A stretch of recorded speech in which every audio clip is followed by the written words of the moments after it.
Porto 360. Patrocínio Rumo. Apoio T2S Tecnologia. Prefeitura de Santos. Apoio institucional.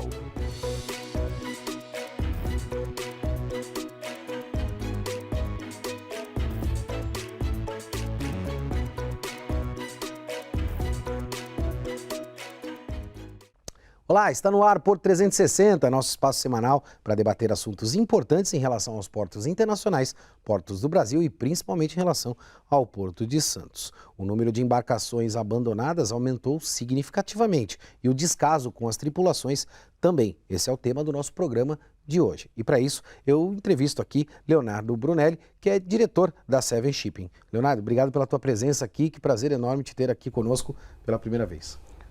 Muito prazer, uma honra enorme estar aqui no Porto 360. Acompanho sempre os programas, extremamente grato por estar aqui.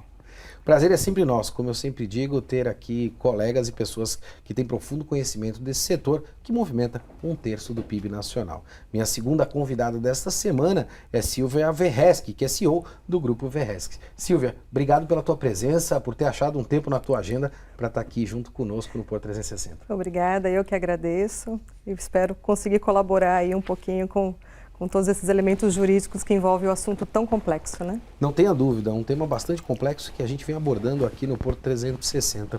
Leonardo, quero começar por você, né? A gente sabe que está havendo, de um modo geral, um descaso bastante grande com as tripulações das embarcações em virtude da pandemia. Ou seja, as tripulações ao redor do mundo, principalmente os asiáticos, indianos, que a gente sabe que habitam essas embarcações, quando chegam aqui no Brasil, têm uma dificuldade muito grande de serem repatriadas e outros fatores também. Como é que está essa situação dentro da tua ótica?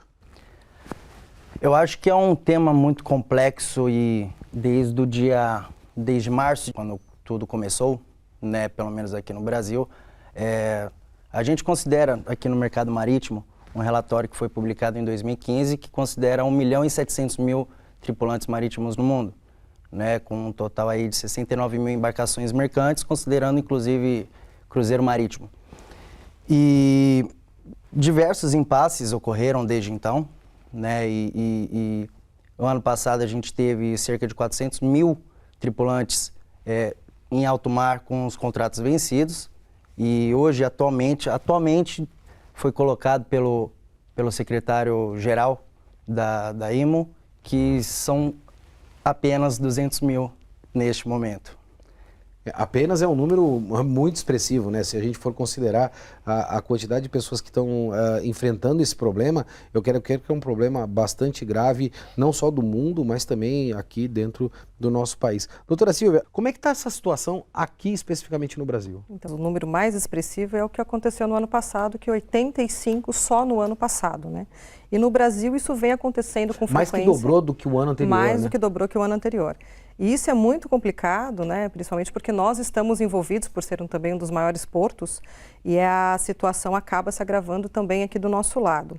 O Brasil atualmente, né, tá com um caso aí em discussão aí na Justiça do Trabalho, caiu em evidência na última semana, exatamente pela descoberta de mais um caso com tripulantes abandonados no nosso porto aqui do Guarujá, né? Então a situação assim ela envolve o Brasil, mas como um todo com relação a todos os países, né? Claro, isso é bastante preocupante.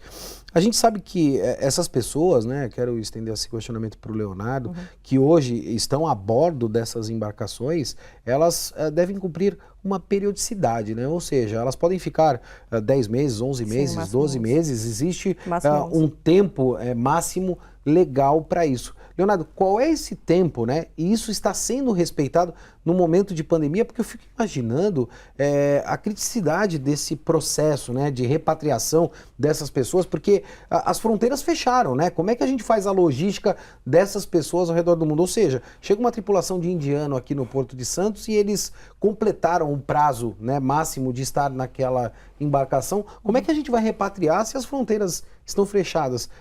Como é que isso está acontecendo? Qual é o prazo máximo dessas tripulações que podem permanecer nas embarcações?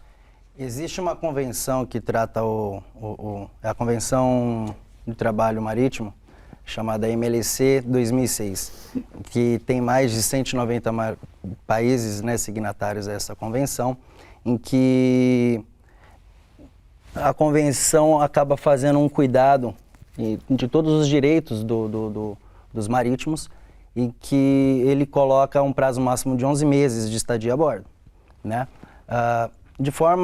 Antes da pandemia, naturalmente, existem os processos de marítimos abandonados, navios abandonados no restante do mundo, etc. Porém, com a vinda da pandemia, houve um processo muito maior de estudo, principalmente pelos custos que foram colocados para que isso acontecesse, né? O processo de troca de tripulação. Então, antes da pandemia, existia um processo convencional. Imagina que um navio tem uma média de 25 tripulantes, né? Um navio cargueiro. E são aqui no Porto de Santos, mais ou menos 20 navios entrando e saindo diariamente, né? Então, vamos só fazer uma conta básica. Diariamente são muitos tripulantes. Pessoas. Exatamente, considerando 1.700.000 tripulantes operando, né? Então, as dificuldades foram diversas.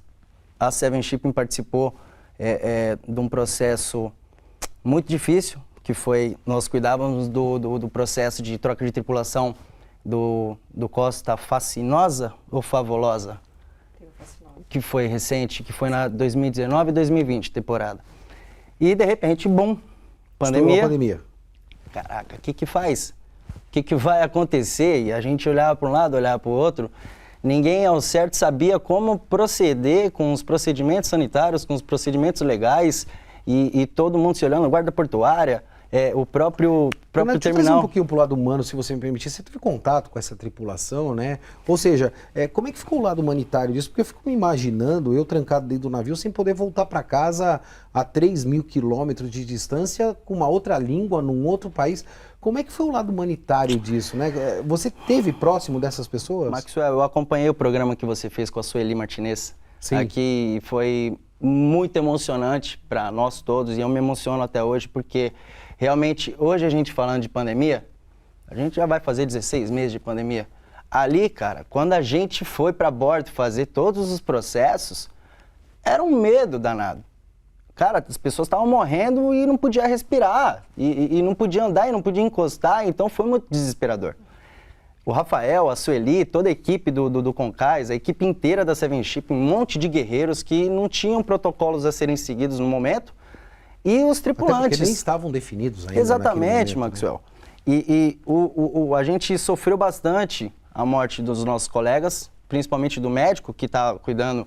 Imagina que a gente passou uma temporada inteira de 2019 e 2020 com o médico, me falho o nome dele, o italiano, que a gente tem um relacionamento diário com ele, né? A gente ia bater carimbo, pedir documentação, fazer saída de tripulantes, etc., em todas as escalas do Costa. E ele, guerreiro, né, de frente da pandemia, e ele veio a falecer. E não foi, a saída dele de bordo não foi premeditada com o Covid. A gente imaginou que ele tivesse saído por uma questão de idade, de infarto, né, e por toda a pressão que ele estava carregando, e acabou que foi confirmado o falecimento dele por Covid-19. E junto dele houve outros falecimentos, né, mas foi muito complicado, Maxwell. A gente, junto com a Anvisa, junto com todos os envolvidos, todos os players, cara, a gente acabou se relacionando até com consulado, com embaixadas, com empresas que estavam afretando avião, né? Então, o que nós estávamos fazendo num espaço bem delimitado, passou para um macro muito grande de repente. E a responsabilidade da Seven Shipping nesse processo, que tivemos a honra de receber, né, esse direito da Inchcape, que era a empresa responsável pelas embarcações de cruzeiro aqui da costa e de outros navios de trânsito, e viabilizamos, e foi tudo muito lindo, muito complexo, foi uma bagunça imensa, junto com viabilizações de processos muito complexo, evidentemente, através do momento que a gente estava vivenciando naquela ocasião, né? Um momento de pandemia, onde muitos não sabiam propriamente o que fazer, né? E de que maneira enfrentar, haja vista que era algo talvez inédito, né? Ou inédito na nossa geração, principalmente, né? Muito dificilmente a gente saberia como lidar. Hoje eu acho que a gente está um pouco mais maduro em relação a essa questão da pandemia, eu acho que o aprendizado é bastante grande. Deixa eu trazer a doutora Silvia para esse debate, até porque eu fico bastante curioso que nós sabemos, né, doutora, que o Brasil é um país extremamente burocrático, né? A gente vivencia isso no nosso dia a dia e a gente percebe inúmeras pessoas reclamando com a burocracia que existe dentro do nosso país. Isso se agravou no momento de pandemia para repatriar, principalmente, essas tripulações? E aí vai a minha pergunta, né? De quem é a responsabilidade trabalhista, doutora? Uma vez que é difícil responsabilizar, né, vamos dizer assim, porque a gente está vivendo um momento de pandemia, ou seja, até propriamente a empresa fica inviabilizada de tomar qualquer tipo de ação. Como é que fica o tripulante numa situação como essa, doutora? Na verdade, esse assunto ele já é burocrático por natureza. Por natureza, né? Se você for imaginar, vamos pegar esse caso concreto agora. Eu tenho tripulantes da Geórgia, o navio é com uma bandeira panameña, eu tenho holds japonesas tomando conta de tudo isso.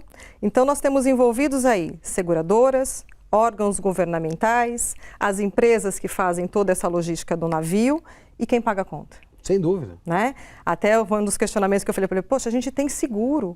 Como é que fica? Por que eu não tenho um acionamento de seguro imediato quando existe esse abandono? Porque nós estamos tratando de seres humanos dentro do navio. Mas será que existiria, ou existe, né, a previsibilidade de uma situação, de uma pandemia mundial? Será que talvez até provavelmente o seguro não iria recorrer para não cobrir, né, para não ter uma pólice de cobertura nesse sentido? Mas eu não digo com relação à pandemia, esse assunto de abandono, de largar tripulantes pelo mundo, isso não é de hoje. Ele se agravou pela pandemia porque as empresas vieram a ficar mais endividadas e naturalmente não conseguiam pagar, né, todas as despesas envolvendo o navio e isso acaba gerando custos. Por exemplo, aqui em Santos, esse navio que está aí no porto do Guarujá, na verdade, ele está devendo 602 mil de verbas trabalhistas. Uau. Isso só da trabalhista. Mas espera aí, e a despesa dele com relação ao porto? E as demais despesas? Então, tudo isso envolve uma logística, um custo absurdo que as empresas foram atingidas pela pandemia no mundo todo. Mas o que a gente tem que, não pode esquecer de dizer é exatamente isso. Não é pandemia, não é burocracia atual pela pandemia, mas a burocracia que vem de anos. Né? Quando acontece um problema desse, ele está lá atracado num porto para conserto, ou não consegue descarregar uma mercadoria, ou tem problemas fiscais, algo do gênero. Ok, como é o caso lá, né, do Egito, que tem um tripulante lá há 4 anos preso. O de Canal de Suez, que está preso lá também, acho que desde março, né, do setembro do ano passado. Sim, mas assim, são questões que ficam paradas por meses e o tripulante como refém. Você está entendendo? Agora, assim, eu tenho o direito de deixar o meu tripulante refém de dívidas. Como proteger o tripulante numa situação como essa, doutora? O Código de Bustamante, que é o que rege toda essa questão marítima, ele é mundial. Só que o que acontece? Cada país tem o seu tratado, né? Então, por exemplo, o Brasil, ele adota as leis da nossa CLT para todas as embarcações que estiverem na costa. Então, ele faz toda a responsabilização, ele notifica as empresas, ele manda pagar, ele manda repatriar, ele manda substituir tripulação, enfim, faz tudo quanto é situação para poder organizar a volta desses tripulantes, desses navios atracados e abandonados, enfim, situações N. Só que acontece, quando essas empresas não tomam a medida, ele toma para si a responsabilidade. Então, esses custos vêm para o país. E nem todos os países agem da forma que o Brasil age ou têm os mesmos tratados firmados a nível mundial. Então, eu tenho uma lei maior, mas aí cada país tem o seu tratado de acordo com cada situação de abandono, enfim, dessa tripulação. E aí que dificulta. Quando acontece um problema desse, você tem que estudar cada país, cada situação, qual é a lei, qual é o tratado. Imagine a burocracia, que já não é pouca, né? Com relação a cada situação dessa, para saber exatamente quem paga a conta. E na tua opinião, doutora, como é que está o Brasil nesta questão legal, né? Ou seja, o processo legal hoje que a gente tem, ele consegue de alguma maneira legitimar, né, as tripulações de um modo geral em virtude dessas indenizações possivelmente que possam ocorrer, ou também é um processo burocrático? O que eu quero dizer com isso, né? Para fazer uma pergunta de maneira bastante resumida, as empresas de alguma forma elas são condenadas e o trabalhador dificilmente recebe, ou essa condenação ela efetivamente acontece e o trabalhador, ele de alguma maneira é indenizado? Dificilmente recebe. Por quê? Se já não está pagando o suprimento básico, que é uma água potável, o alimento, né? Isso daí fica cada vez mais difícil. O que o Brasil faz? Ele notifica, manda pagar, manda trazer alimento, manda dar o suprimento básico, higiene, aquela condição toda. Mas se aquilo já está abandonado, até que toda essa burocratização se concretize, como é que fica? Então, ele tem que tomar essa responsabilidade, ele arca com a repatriação, com os custos disso e depois vai ter que cobrar conta de alguém. Mas esse processo é muito demorado, Então, assim, longe de ser resolvido. Dá para colocar isso num espaço de tempo? Quanto tempo demoraria para resolver um problema como esse? Olha, considerando que lá do Egito está há 4 anos... Uau! No mínimo 4 anos, vamos dizer desta maneira. Toda vez quando a gente debate essa questão, Leonardo, queria até te fazer essa colocação, né? Eu fico me colocando no papel do tripulante, né? Ou seja, eu tô lá há 11 meses embarcado, né? E acabo vivenciando uma situação parecida com essa de abandono, ou o que quer que seja, uma degradação mesmo da própria prestação de serviço. E muito me preocupa a questão dos acidentes, né? Essa tripulação, ela não fica afetada psicologicamente? Você que presta serviço nesse sentido, essa não é uma grande preocupação que a gente tem que ter também de amparar psicologicamente essa tripulação ou estas tripulações que porventura estão abandonadas ou nessas condições desumanas, eu vou chamar de desumanas, né? E podem de alguma maneira causar grandes acidentes, não só nos portos do Brasil, mas nas linhas de navegação, de um modo geral, espalhadas pelo mundo, Leonardo? Maxwell, eu acho que são tantas as preocupações que a gente deveria ter com essa mão de obra, que viabiliza mais de 90%, né, do processo de cadeia de suprimento internacional, né, que a gente ainda não tem navio aí que é não tripulado, né, ou se tiver, estamos falando de 0, alguma coisa, né. Então, a questão de saúde é fundamental e as empresas, os armadores, né, as empresas que contratam a mão de obra dos marítimos, eles têm essa preocupação. Com a pandemia, tem diversos estudos que tem se feito um processo de trabalho remoto, de psicologia, de acompanhamento, de estresse, e é um estresse diário, né? Por si só, você ficar 11 meses em alto mar, claro, já é um preparo emocional e mental muito forte que as empresas já se preparam, né? O RH desse armador já prepara o seu marítimo para passar 11 meses longe de tudo, né? Com dificuldades, um exemplo, caso a sua mãe esteja passando por um problema, a mãe de um tripulante esteja passando por um problema, ele vai ter diversas coisas a serem feitas antes de ser repatriado.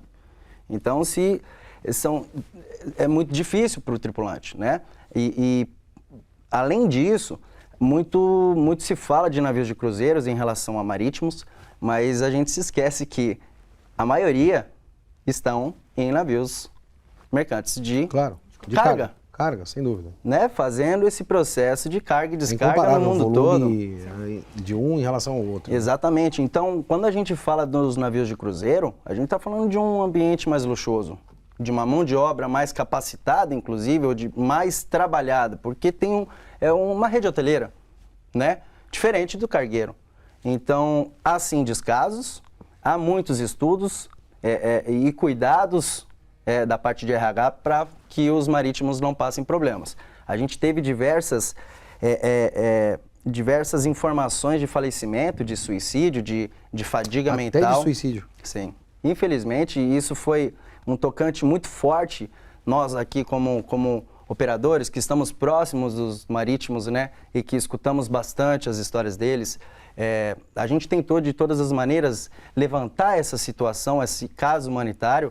Inclusive, a Seven Shipping, ela foi a primeira empresa do Brasil a ser signatária da Declaração de Netuno, que foi uma declaração, uma convenção criada pelo Fórum Marítimo Internacional para tentar colocar diversas empresas relacionadas a esse player, a essa movimentação de tripulação, órgãos governamentais, empresas sem fins, com fins não lucrativos, entre todo mundo envolvido, para que levantasse essa bandeira de que, ei, estamos tendo uma crise que não está tendo fim e pessoas estão se matando em alto mar. Que é a maior crise humanitária, né? Sim, é evidentemente uma crise humanitária.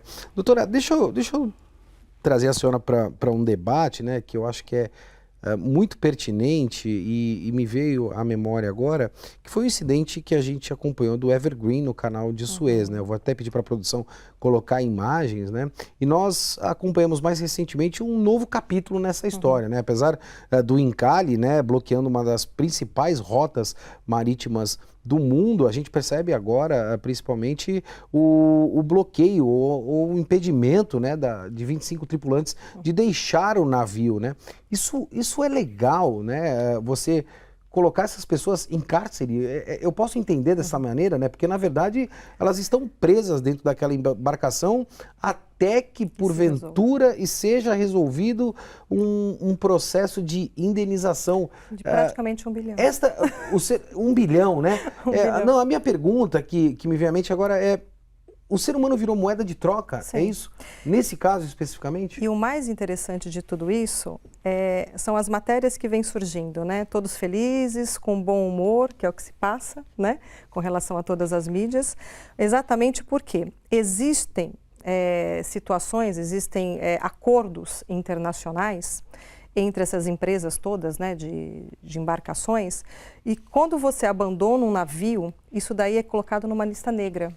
Então, todas as dificuldades depois para você circular, para você conseguir novos acordos, né, novas situações, ele acaba ficando mais restrito. Então, não sei se você viu uma última matéria que saiu dizendo, olha, estão todos lá, fotografias, sorrindo, de bom humor, recebendo seus salários, os contratos não estão vencidos ainda. Então, eles têm muito uma preocupação de passar a regularidade trabalhista, de que todos estão bem, exatamente para não entrar nessa política dessa listagem negra que vai dificultar toda essa questão de circulação e novos negócios mundiais. Então, a questão aqui, para esse caso, né, eles ainda estão dentro dos contratos e recebendo mensalmente. Mas se isso não for pago, né, em X meses, como é que vai ser daqui a 6 meses, daqui a quando estourar o prazo de 11 meses, que é o máximo que pode ficar essa tripulação? Então, hoje existem acordos sendo envolvidos para que essa dívida seja paga e eles liberados, mas eu considero, sim, moeda de troca. Acaba sendo uma coisa, assim, inadmissível, né? Hoje eles estão impedidos de deixar o navio. Estão impedidos de deixar até que pague a dívida de 1 bilhão. Até que pague a dívida de 1 bilhão. É um número bastante expressivo e, francamente falando, eu não quero crer que isso está acontecendo em 2021, né? A gente fala tanto de modernidade. A gente só fica sabendo dessas situações com denúncia. Por isso a dificuldade, né, de você ter as questões jurídicas sendo bem elaboradas. O caso aqui do Guarujá foi denúncia. Então tem fiscalizações esporádicas, ok, mas a gente só chega numa questão jurídica, de entrar com um processo, uma ação civil pública, de tentar repatriar, trocar a tripulação, com denúncia. Então quantos estão por aí ainda perdidos, sem ciência, né, da Organização Internacional do Trabalho, sem a ciência dos órgãos governamentais? Então por isso que muita gente morre. Indiscutivelmente, né? E acaba, evidentemente, ocasionando tudo aquilo que a gente vem debatendo hoje. Eu falo muito, a gente tem falado do problema, mas eu gosto de falar da solução, né? A gente está chegando ao final do nosso programa e queria a opinião dos dois nesse sentido. Leonardo, na tua opinião, qual é a solução para esse caso, né? Especificamente. Olha, a gente tem que agradecer bastante todas as autoridades que se mobilizaram até então, fugindo da lógica de abandono de navios, mas se tratando em questão de troca de tripulação, né, o respeito que foi dado, né, a todas as nacionalidades, da ILO 185, até mesmo da MOC 09/2021, da Polícia Federal, do CENIG, que possibilitou a prorrogação de prazo acredito que o Marcelo Neri comentou em um programa anterior relacionado a essa MOC. Sim. Então, tem tido, a própria Anvisa, não é que ela adapta, mas ela viabiliza de maneira extremamente sanitária, extremamente correta, a operacionalização deste processo. Né? As companhias aéreas é um todo e, sim, temos que agradecer às autoridades, temos uma relação muito forte para que essas coisas aconteçam. Eu acredito que, de forma geral, quando a gente fala vamos sair do Brasil, vamos colocar o problema internacional da troca de tripulação, ok, todo mundo que está na ILO 185 ou na ILO 108, está na Convenção MLC 2006, é possível fazer a troca de tripulantes. Bacana, tem os direitos assegurados em qualquer lugar no mundo. Mas aí existe uma questão imigratória, em que, por exemplo, vamos tratar dos marítimos chineses. O acordo bilateral não permite a troca de tripulantes sem visto. E eles são nada mais, nada menos que o topo, sem dúvida, dos marítimos do mundo. Desconsiderando a questão de relação comercial, da balança comercial brasileira. Estou falando de forma humanitária o marítimo. Então, o marítimo chinês ele não pode fazer uma troca de tripulantes no Brasil sem que tenha visto. Mas ele é marítimo, ele tem carteira de trabalho de marítimo, ele tem passaporte válido, ele está operando e acabou o contrato dele aqui no Brasil. Ele não pode. Aqui no Brasil, este caso que eu estou te dando, vietnamita também. E quantos outros países a questão migratória não permite? Então, eu acredito que a melhoria é quanto à vacinação em massa, a definição de que todos eles são trabalhadores chaves e a questão migratória. Sem sombra de dúvida. Doutora, a senhora foi bastante lúcida em todas as suas ponderações. Qual é a tua percepção de solução, né? A gente falou de problema, mas aqui no Porto 360 eu gosto de falar do problema. Sim. E eu gosto de falar da solução. Na tua percepção, qual seria a solução para esse caso, né, de repatriação, principalmente dessas tripulações, em virtude de tudo aquilo que foi apontado, não só no programa, mas agora também com muita lucidez pelo Leonardo? O que eu entendo é o seguinte, a gente tem uma mistura aí de dívidas com seres humanos, né? Eu acho que, a partir do momento que você tem uma lei maior, que é o código que rege tudo isso, nós tínhamos que ter alguma reformulação com relação a abandono. Olha, ok, nós temos dívidas, nós temos contratos vencidos, nós temos a questão sanitária, a questão de vacinação, perfeito. Mas nós estamos tratando com gente. Sim, com vidas, a partir do momento que você tem lá vidas sendo abandonadas, né, por uma questão política, por uma questão de burocracia, por uma questão financeira, algo maior, como fez esse juiz do Guarujá, tem que ser visto, mas não como um caso de exceção, como aconteceu aqui com uma denúncia. Eu tenho como controlar o tráfego desse navio. Eu tenho como saber a partida e o destino, quanto tempo ele vai estar em alto mar. Então, por que não existe um controle maior da finalização disso, para eu saber, poxa, chegou aqui, cadê a tripulação? O que aconteceu? Parou? Não parou? Né?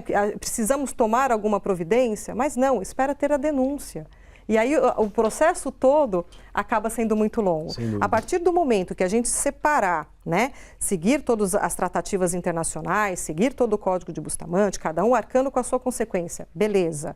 Mas no caso de abandono, eu entendo que precisa urgentemente ter alguma alteração legal para que seja tratada como uma tutela de urgência, não na exceção como nós temos hoje, mas como regra. Como via de regra. Exatamente isso, porque é vida, é aquilo que você falou, né? Estão tendo lá em cárcere privado por situações aí alheias ao contrato de trabalho, né?